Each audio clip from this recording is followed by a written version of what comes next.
If your script is bad, but your cast is good, who are you gonna call? It will haunt you every night. Whatever they are, no one should have to encounter that kind of evil. Except you girls, I think you can handle it. Oh, good. Thanks. So today I'm talking about the much talked about and disliked before it even came out Ghostbusters 2016, reboot. And yeah, this is the new one directed by Paul Feig with the cast that I will talk about in a minute. It's the all-female cast, so I'll get into that in just a minute. But yeah, there's a lot of vitriol behind this movie, which before I even get into the review, I'm going to point out really wasn't deserved, especially considering it was around the cast. There are quite a few things wrong with this movie, but the cast really isn't it. But I think before I get into that, I'm going to jump right into this and bust some of the myths that were going on with this movie. Now, going to each member of the cast, Melissa McCarthy kind of works in a role. She's playing the role that she's been playing for the past, couple years, kind of being the kind of stronger, but kind of not very well coordinated member of the group. She's okay. She didn't really stand out in much respect to the movie, but she kind of just works as the part that drives Kristen Wiig back to the Ghostbusters. Kristen Wiig's character, going off of that, is kind of the protagonist for quite a bit of the movie, being the Ghostbuster who has the most scientific background, but kind of left and tried to be legitimate and then got pulled back into it later on.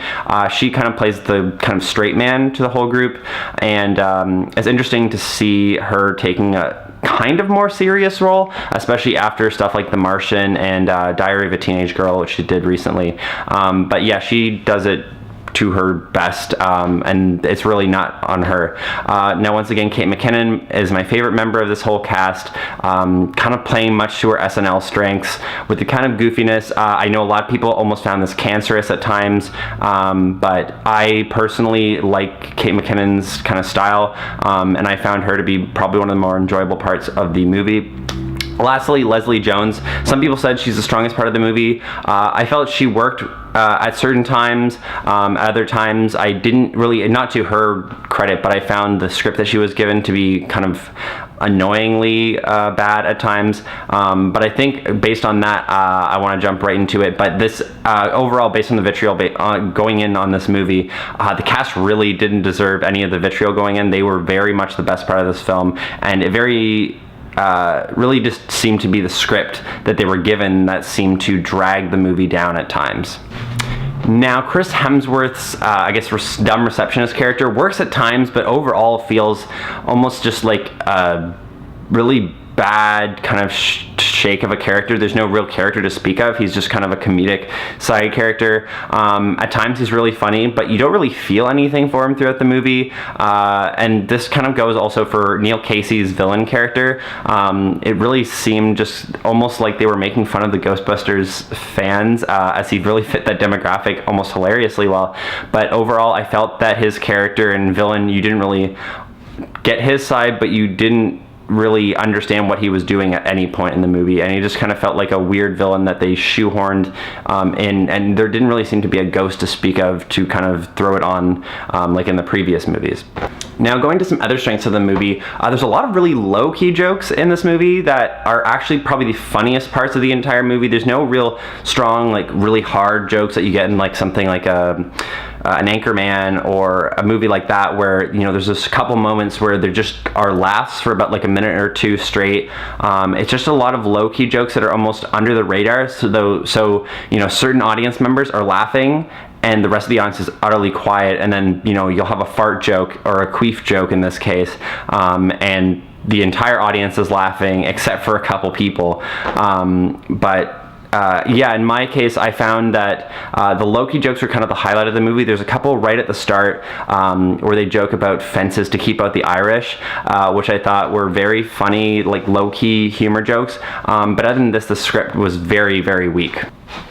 Another thing I thought was kind of interesting was the way that they treated this kind of origin story, I guess, for the Ghostbusters, using the origin of their weapons and having them get these personalized weapons, especially in the case of Kate McKinnon's Holtzman, who really has her own weapon that she is so kind of like live or die for, that she like screams at the other members for trying to test it out.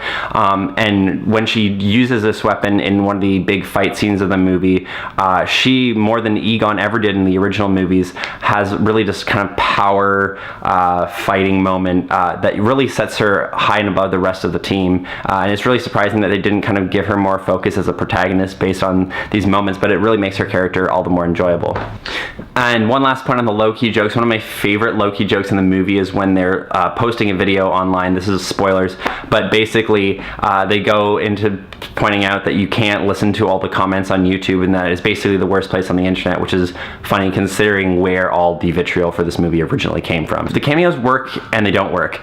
Bill Murray's cameo works kind of well, although before everything unravels with his character, you kind of wonder whether or not they're going to pull it into the original Ghostbusters universe, and then you find out it's a completely separate entity. There's no relation between the two universes. And then a lot of the rest of the cameos don't work so well. The receptionist from the original series shows up as a quick little joke, which kind of works.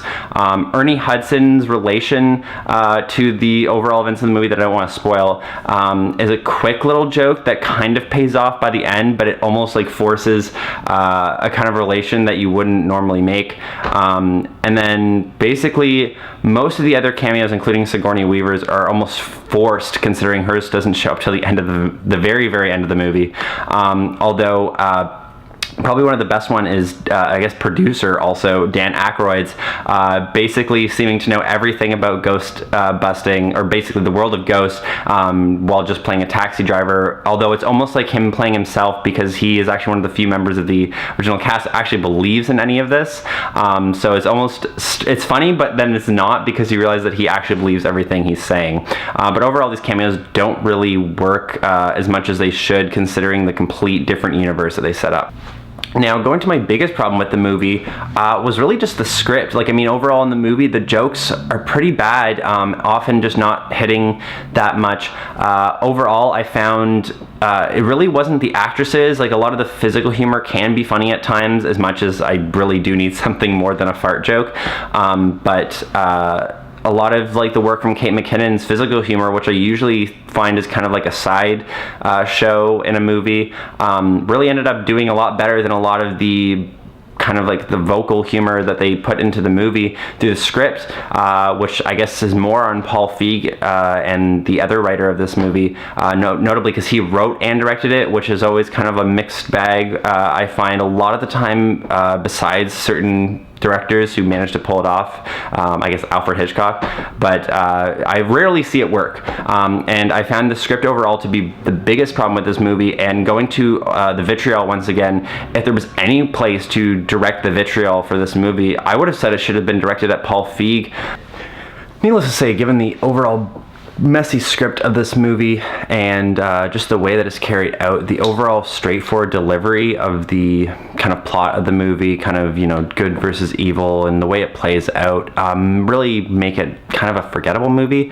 Overall, I think this is a passable movie. I don't think there's really anything that the vitriol earned in weight of this movie. It was really just kind of an unexpected turn that the script itself was going to be the fault of the movie, and maybe something towards director Paul Feig, if anything.